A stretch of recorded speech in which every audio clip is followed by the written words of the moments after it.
local court in Delhi, Rouse Avenue Court in Delhi, gave a clean chit to Arvind Kejriwal. It was a very, very good day for him. It was a phenomenal day for his family because at least they won the first battle. Now, I say that the first battle and not the ultimate battle is because I will come to that later on. But let us start with something very fundamental. There is no evidence against Arvind Kejriwal. And as a general citizen of this country, when there is no evidence against a person, that person is innocent, which means Arvind Kejriwal is an innocent person. Why was that innocent person put behind bars? Especially just on the eve of elections. It's not just about their own image. It's also about the ruling dispensation, the government's image. But finally, the whole world is going to say this was a cheap trick that the government used to win elections. The whole world is going to say that. Today India, tomorrow the world will say this. So, believe me, the enforcement agencies will do anything to ensure that there is conviction that is brought about. He cried, he wept. That itself showed that, the hurt was deep. The hurt was deep, and his family, his entire family, Manish Sisodia's family, and likewise 22 other people who were given clean chit.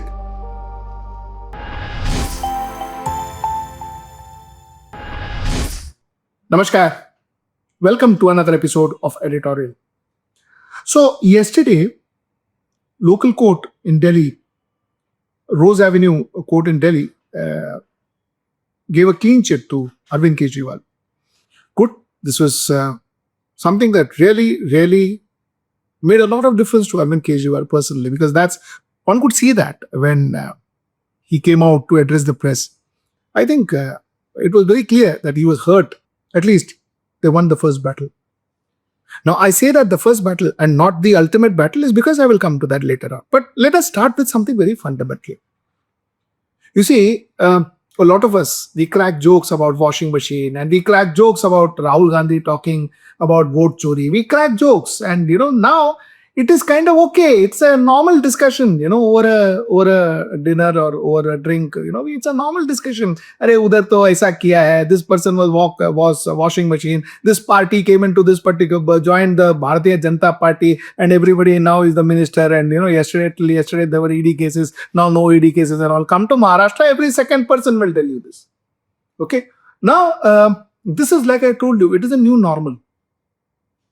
The point that I want to make tonight is that should this be the new normal? Should this be the new normal? Is this actually going to cause a huge problem for our democracy? Are we going to remain a democracy in the future? Because end of the day, everybody will take it okay. Today, once upon a time, it was a huge shock that, just before elections, you had income tax raids. Just because elections, you had ED raids. Just before election, you had CBI raids. And all of that would happen. You speak against the government and you are raided. We were raided in our office, like I always say. So you, just before elections, if you talk against the government, you are raided. Initially, a lot of people were kind of surprised. There was a lot of outrage and all of that. But as things passed, as days passed, as years passed, I think it became a new normal. People are okay. ठीक है. Election था ना इसलिए raid हुआ. Election था ना इसलिए he was put behind bars. But my question that I need to ask you is it how democracies are run? Now the point is, that point in time, we didn't say much, nothing happened. It was new normal. In fact, it became memes and people are joking about it. Now it is okay. Now you find that X number of voters are not in the list. Some say that one address has some zillion number of voters and so on and so forth. No, that too is new normal. There was an opposition party who said that the election commission is in cohorts with ruling dispensation, and finally that also became a joke. These are serious issues. These are serious issues. If you brush, putting opposition leaders under the carpet, you brush saying that the person is a kappu and all that, and then say that no, whatever he says is ridiculous, and you put these vote chori under the carpet. You all of this. If you just brush things under the carpet, you are brushing a democracy under the carpet, for crying out loud. Before I talk about Arvind Kejriwal, let me first make this very clear. See, today a court, Rouse Avenue Court, has made it clear that Arvind Kejriwal, there is no evidence against Arvind Kejriwal.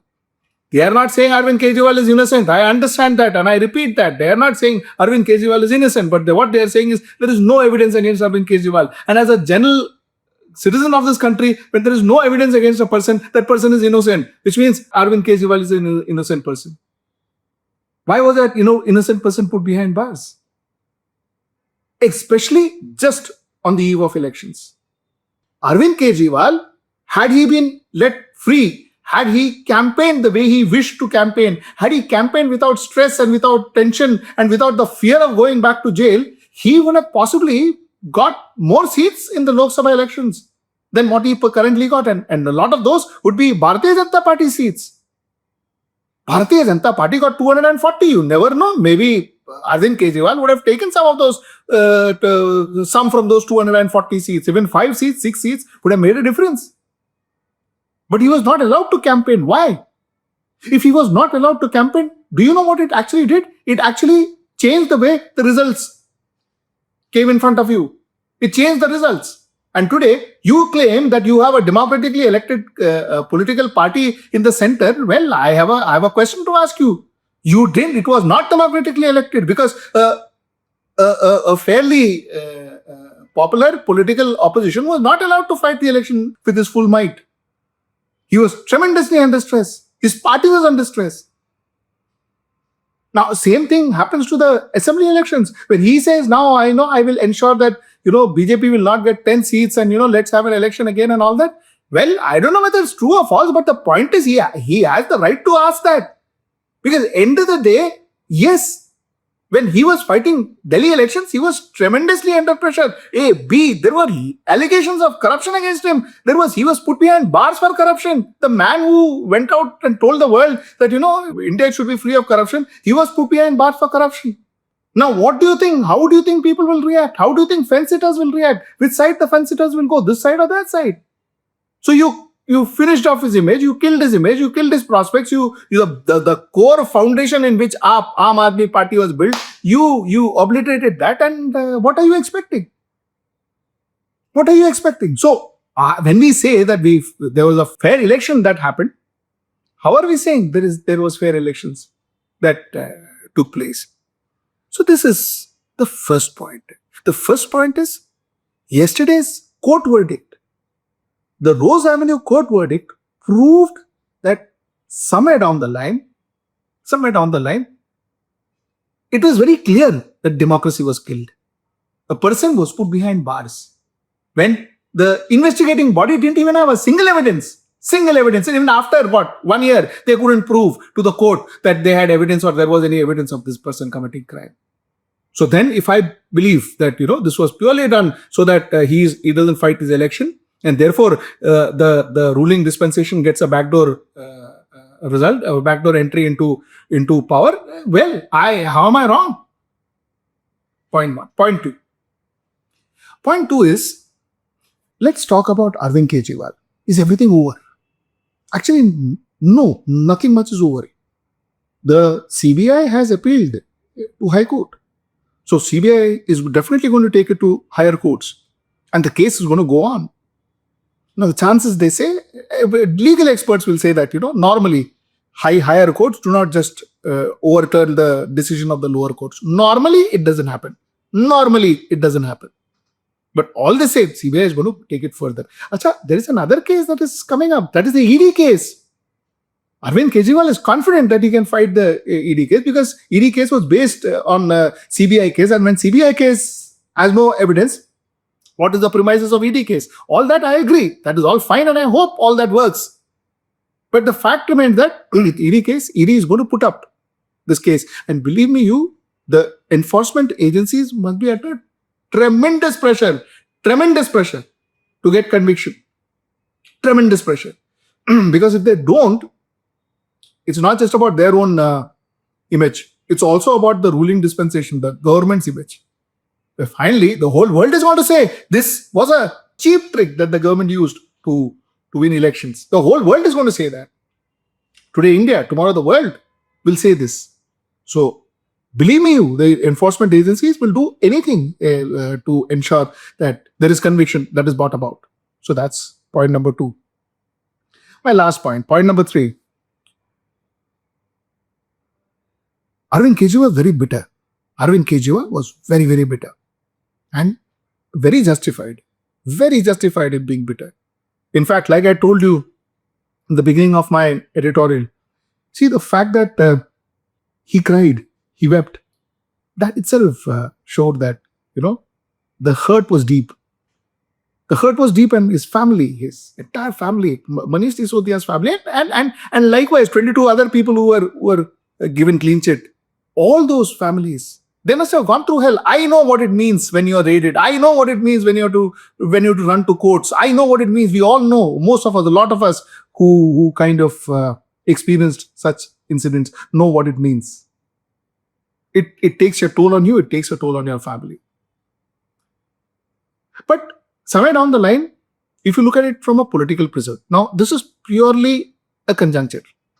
I say nothing with confidence, but a conjecture, but I leave a thought in your mind. You see, Arvind Kejriwal, while he was very bitter about Bharatiya Janata Party, also spoke about Congress. He spoke about why Robert Vadra was not put behind bars, why Rahul Gandhi was not put behind bars, but why was he put behind bars? So he also spoke about Congress. Whether that was necessary or not, I don't know. I thought it was unnecessary, but okay, I can understand what he's saying. Because end of the day, like Pepsi and Coke cannot come together and collaborate. Likewise, AAP and Congress cannot come together and collaborate. They could do it for 1 month, 1 election, 2 elections, but end of the day, this collaboration is never bound to last. I have spoken about it 2 years back. I tell you this now, and I tell you this always. This collaboration will never last. It cannot last because both of them are seeking the same audience. They're catering to the same audience. AAP to the large extent is catering to the left to the center audience. And of course, Bharatiya Janata Party is catering to the right wing audience. So the fact remains that two brands which caters to almost the same audience. I'm not saying AAP has always tried to go both ways and all that. So that is different, but more or less it was catering to the same audience, and therefore they cannot collaborate because they will end of the day cannibalize each other. So AAP and Congress cannot come together. Secondly, Congress can never be friendly to AAP because Rahul Gandhi, personally speaking, cannot forget what AAP has done to his government, his party, his mother's image. They cannot. I don't think he can forget. It's very personal for him.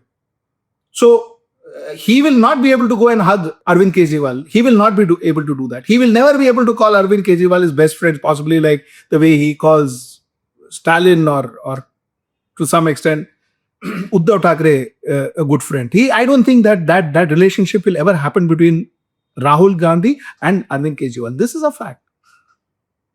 So what am I saying? I'm saying that I am not very surprised that Arvind Kejriwal spoke about Congress too, when not in a very positive manner. You see, if you look at it from a different perspective, and this is a thought, it's just a thought. Let's face facts. Congress is getting a handful for Bharatiya Janata Party. Congress is tough to handle for the Bharatiya Janata Party. Earlier on, they were just there talking in conferences and hotel rooms and television sets and all. Now, no. Now they have come on ground. They're coming on ground, and the protest is only, the agitation, the protest is only becoming more and more noticed and aggressive. They are a handful. It will not be a bad idea for Bharatiya Janata Party now to extend an olive branch to AAP. Not as collaboration, not as allies, but at least as a tacit understanding between the both. The way probably, I say my words very carefully, the way probably it is happening in Kerala between Pinarayi Vijayan's CPIM and the Bharatiya Janata Party. Something similar is possible. So the same way, one cannot rule out the possibility of an AAP and the Bharatiya Janata Party having a tacit understanding, because finally both needs to combat the Congress. मैं आपसे पूछना चाहता हूं Kejriwal jail गया, Robert Vadra jail गया, Sanjay Singh jail गया, क्या Rahul Gandhi jail गया, मनीष सिसोदिया जेल गया, सोनिया गांधी जी जेल गई? किस मुंह से बात करते हैं? शर्म नहीं आती कांग्रेसियों को? So if Arvind Kejriwal made that statement, I would take this as a trailer to what could happen tomorrow. I'm not going to be surprised, because for a Bharatiya Janata Party, somebody like a Arvind Kejriwal and an AAP on their side, or even if they are not completely on their side, but combining with them to cut Congress would really help. So this is a thought that I'm putting for your consideration, for you to think about. I may be right, I may be wrong, I don't know, but this is a thought that I thought I should present in front of you. So that's my point of view. Let's see you on Monday at 10. Namaskar.